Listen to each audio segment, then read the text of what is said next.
Hi. Yeah, tonight we will be talking about whether, there's terrible parenting or, whatever you call it. And the reason why I'm talking about this during this live is because I just sent out an email today. If you're not on the email, just go to agentsofspeech.com and sign up for a newsletter. And inside the email, I was talking about how a parent who has been teaching her kid really diligently and having great results. And tomorrow morning, or tonight, maybe for you guys in America, we will be premiering one of the videos that showcases the child's development. So stay tuned on Facebook and also on YouTube. Most probably you'll see it more often in YouTube because Facebook isn't really a video sharing platform. I don't really know what it is nowadays. But anyways, she told me that she felt guilty and she felt like a terrible mom. And there are loads of reasons she lists, and I could only just listen to her. She said, I wish that I have done therapy much sooner. I wish that I didn't do this to her or do that to her, or I didn't do enough. I'm not good at teaching her. There's a lot of stuff.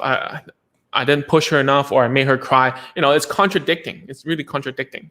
So I told her, hey, look at this video that we made after so many, just a lot of videos that she sent me throughout the years. It's been only a year, right? We took the child from nothing, no talking, to now she can speak in 2 or 3 word sentences. So it's pretty good. I want to show you I just want you to look at exactly how many videos we're talking about. So I'm just going to share my screen real quick. All right, maybe just the window, this one. So look over here. If you can see all this stuff, yes, you can, right? If you can see it, look at all the videos that I got from her and someone else, right? Look at all these videos here, okay? All these videos. Stop sharing. I proved my point that she has been doing all this stuff very diligently. And obviously, in the beginning, nothing seemed to work, right? And as we got along, as the mom learned more about how to do therapy, as I knew better how to teach her and got a better grasp of the child, it got a lot better, okay? So why do parents, especially the moms, think that, they're terrible? I'm a bad parent. I don't know what to do, right?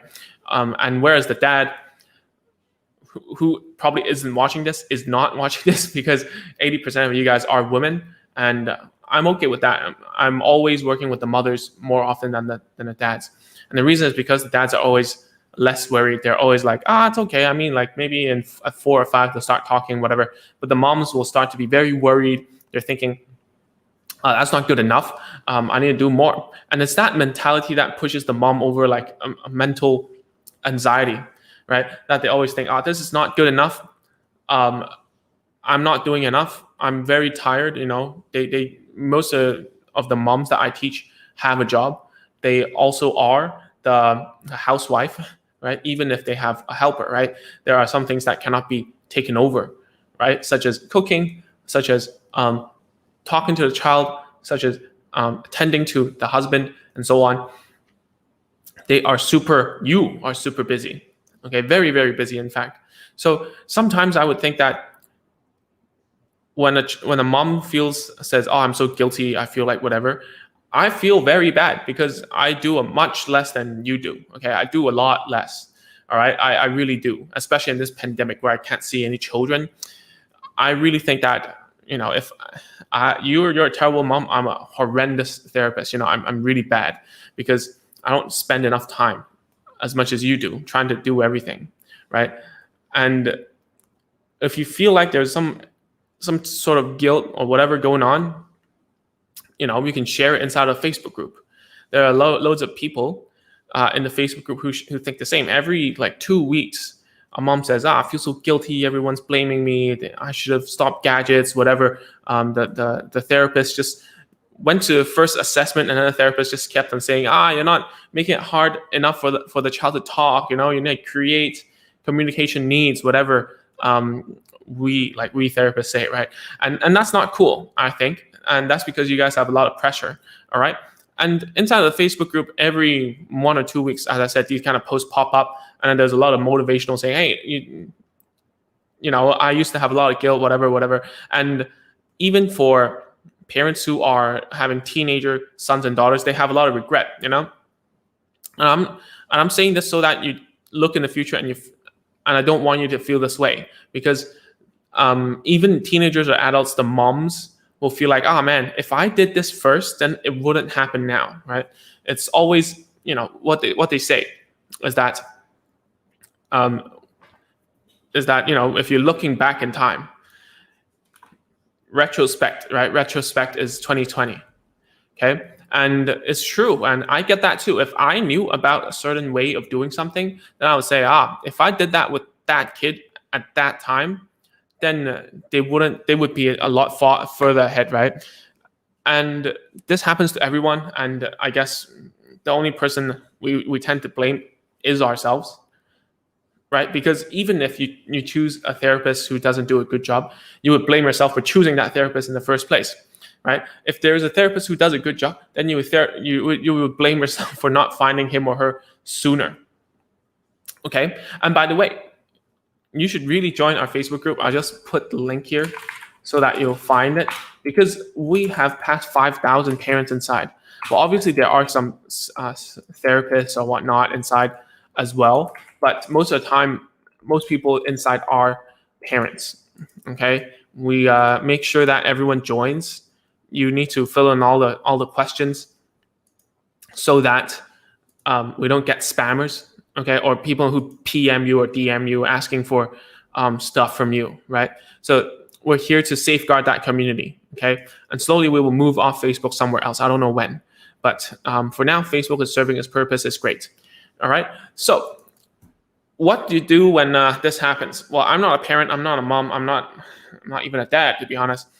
So a lot of times when this happens, we have to put on a lot of hats as a therapist. That's why, a lot of therapists have a counseling degree or some sort of counseling. I don't know, just they know something about counseling. And as much as I like to counsel you, I guess the best way to show you guys is to tell you is that there are results. Okay, there are loads of parents out there. There are loads of parents, loads of moms out there. In fact, the best people who you should listen to are the moms, because they they did most of the homework for you, and you won't feel guilty because you see that if you put in the work and you try, your child will improve. All right, you will see about it tomorrow morning or tonight for you guys in the US. And it really took me a long time to create that video. I hired someone to help me. It's a lot more professional. I went through all the videos. I took out all the parts that made sense and showed progress, and also the parts that didn't show progress. And I just want to tell you that this is not a short battle. It's a long, long, long battle. And if for now you feel like, I can't do anything about it, or you feel guilty about it, then you really don't have time for that. Really, I'm telling you, you really don't have time for that, because in a practical sense, right? Time really passes so fast. When I first saw the first child as a therapist, that was like, let me do my math, around 7 years ago. So the 3-year-old who I taught is now a 10-year-old, right? So I'm saying that time passes really fast. You don't have time to be guilty. When I first became a therapist, I'm just saying from my perspective, because I would never know yours, right? I could never understand yours. But for me, when I just started to have my own office, my own clinic room, I didn't think I deserved it. I didn't think I deserved, asking for $100 USD per hour. But that's just the reality, because if you're like me and then you go through a lot of training and education, that's if you don't charge that, how are you gonna make a living, right? I mean, you already spent so much time and money. That aside, I think I really didn't have time to be guilty or had this imposter syndrome or anything like that, because if I did and I didn't own up to what I was supposed to do, which was to teach the child, then it would waste even more time of that child. So think about it this way, okay? And I guess sometimes it's very difficult and you feel lonely on this journey. Like, trust me, I know, because the first video, like we have now the second video coming out. The first video of a progress video of the child improving, and I got the parents' approval to do so, and the mother actually did it for like a whole year, was a mother named Tenor. So, if Tenor is watching this, then great, hi. And I'm still helping her. I'm still looking. I'm still coaching Tenor to this day. And the reason is because she's so committed. There are so many mothers and dads who come to me and they just give up in the first month. That's why I don't want to make things too committed anymore. That's why we have the micro course, to teach you to get a taste of starting your journey and learning yourself, because no one could have known this pandemic would have happened. All right. So back to Tenor first. So Tenor, she was so alone, right? And at her village, or they call it Kampong, right? Or in her town, little town, everyone was like saying how her son wasn't good enough, and no mother could empathize with her because all the kids were talking, and she felt so alone, right? And when she first sent me emails and stuff, she was like, I really need a friend. I need someone to help me out. And I didn't think about that a lot, because to be honest, this is my job. I make a living out of it. I'm not here to be a friend, right? So in the end, of course, we didn't become like just friends. We became like a coach to a mentee, right? So like a mentor to a mentee. I'm always coaching her. Sometimes I even say things that are a little bit impolite, like, meaning I'm not always trying to like praise her or anything. I do point out the bad things, right? I do tell her what to do. And it's too bad that I cannot, help every child, right? And I'm not the best therapist out there either. There are therapists who are excellent, who are really good, who have been doing it for 10 years, and who's the ones that I know, the ones that I learned from. They are really, really, really good. But at the end of the day, you're the best person to do it, because I've said it many times. You're the person who spends the most time with the child. Okay? So don't waste that time. Do not waste that time. I know it's tiring. I know everything is chaotic, especially in this pandemic. Things are going out of hand, especially if you're in Indonesia. It's really getting very bad, right? So today, I'm not teaching anything. I'm just telling you to do something about it, okay? Because I think those parents who see a result and those who do not see a result, the only difference is that the parent doesn't give up and keeps on trying. And you think that, the two mothers that I'm talking about tonight, they are very strong-willed? No, like they cry a lot. They get angry at the kid. They sometimes, when the kid doesn't respond, they want to hit them. They shout at them. They get really sad. They want to give up, but they never, giving up wasn't a choice, because where do you find therapy for them, right? It's impossible. And I don't say this in a very condescending way, and for Indonesia or like other developing nations, right? The thing is, they don't have enough therapists, right? Even if they do, it might be too expensive. Okay. And thirdly, is that even if you do get the therapy, the therapy to parent training is very limited in these countries. Okay. And this is where I'm trying to fill the gap. Okay. Even in, let's say, United States, I guess, not a lot of therapists, I would believe, do a lot of parent coaching, right? And as I always say on this live, right, parent involvement is the number one key factor to seeing a child improve or not. There are multiple studies out there. If you want to know about it, which is kind of, you don't really need to know about it, right? But if you really want to know, is it really parents? Is it really? No way, right? It could have been the air, could have been the water, could have been no gadgets, could have been, ASD or a miracle cure or a DHA fish oil or whatever there is, right? Or what else? NemCheck, however you pronounce it, NemCheck protocol. Is it all these things?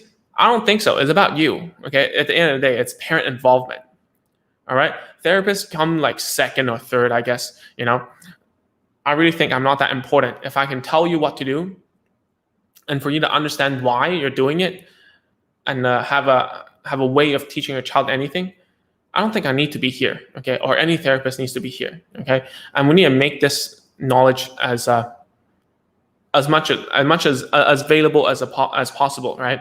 So that's why there's the micro course. And thankfully, there are no people who ask me why isn't this free for the micro course. I think it's pretty self-explanatory, right? You know, number one is that the course has a chronological order, right? Whereas the free stuff like this stuff or on YouTube, you have to piece it all together, which is totally fine. Some parents also do that, you know, and I try to keep it as low as possible.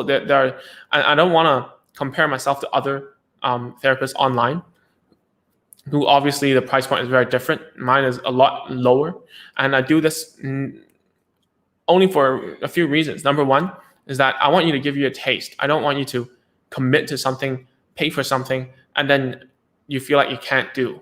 I want you to be able to continue, all right? I know baby steps. So, you know how we teach children is always baby steps, as we talk about, right?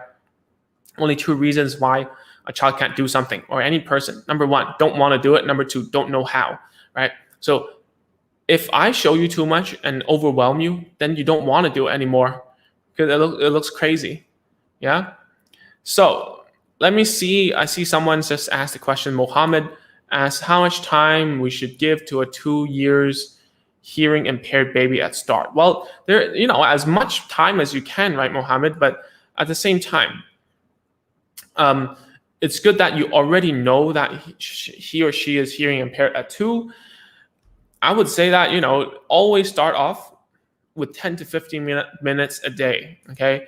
And that's for you, not for the kid. Obviously, if someone was well equipped to talk to a child and play with a child, they could do it for a very long time, and it would still be fun, engaging, and educational. But for parents in the beginning, I think that because you guys don't have enough training to keep on playing with a child, it looks harder than it, you know, it really is quite hard if you tried it before, right? It's very hard to keep the conversation going. It's very hard to think of something to say and play. I remember when I just started playing with children, it was very difficult. I had nothing to say. I'd make up some silly story. And at the end of the day, the child wasn't even listening, right? So just 10 to 15 minutes every day. You need to think about 2 years old. Their attention span is very, very low. It's around like, I don't know, 4 minutes at most, right? So don't stress over how much time. It should be the quality, okay? It's never about the quantity. If it were, then, you know, kindergartens, any child who goes into kindergarten, they wouldn't be speech delayed, right? It's about the quality. It's about that. Cool stuff. So thanks for asking that, Mohammed. I think that most parents all are, when I'm talking about like guilt, and I'm talking about like, you know, whether you are a terrible parent or not, the focus shifts on like the methods, right? Or what should I do, or who should I listen to? It's more of how much are you doing, right? Okay, so how much are you doing? It doesn't matter if it's wrong or right. As long as you keep on going, you will spot and you will learn. All right, and I see a lot of parents gaining a lot of knowledge over the internet. All right, some even have, you know, for those who are doing biomedical, they're studying like biochemistry and stuff, but they rather do that than actually teach the child and do some behavioral work. Behavioral work meaning therapy work, right? Me and you, I'm talking can be considered as a behavior depending like how you look at it. So behavioral work is when you sit down with them and you teach them something. Okay, biomedical is when you use like protocols like NemCheck or like DHA, fish oil, whatever, or using supplements, whatever, that kind of stuff. Yeah, you can do it. You can try your best to do it. But at the end of the day, nothing takes over behavioral approaches, meaning therapy, okay, meaning teaching, meaning really sitting them down to learn something. So let's say that you have, I don't know, like me, right? Like me, I've got a flat foot, right? So no matter how much supplements I take or whatever, it's not going to help me. The only thing that's going to help me is to build the muscles to support that arch to go back up. Okay? And that's behavioral. Okay, you have to train. You train what you get. Okay, so that's about all my rants right now. I think anyone who is watching this video is not a bad parent. All right, anyone who has stuck for this very long time is not a bad parent. I mean, you really want to know, right? You want to know, you want to learn, and you're listening to this guy on the internet. That's me, and I'm happy to help. And that's why there's the micro course and Agents of Speech. Okay, that's why I started this stuff. And whenever you feel like this guilt or whatever is creeping in and making you paralyzed and think that, oh man, I should have done that, should have done this, should I try this? In the business world, we call this the shiny object syndrome, right? You want that nice thing. This kid's using Talk Tools, I'd buy Talk Tools. This kid's using the iPad app for learning like Gemini, I'll do it, right? Or Speech Blobs or whatever that is. Or, they're having success with sensory integration and red light therapy, I'll go for it too. And then like some of my clients, the whole house is just this high-tech therapy stuff at home, right? And the only thing that we broke through to make the child start talking in words and better sounding words at the very least was therapy, was that I taught them how to use their hands to prompt, okay, to create a situation where the child had to talk to them, okay, to sit the child down and work. That's all it takes. And you have to take this first step, okay? So if you need more help, just go to agentsofspeech.com/micro. There's a lot of parents who DM me and PM me and say, hey man, hey Ming, my child is this, and then there's a whole story. It's like this long in the PMs, which is cool. I like reading it, but at the same time, hey, it will be much easier if you go through the micro course first. You learn some of the basic stuff, change your mindset a little bit, and then you ask inside of a Facebook group. It will make a lot more sense. It will increase the quality of your question and therefore increase how fast your child improves, okay?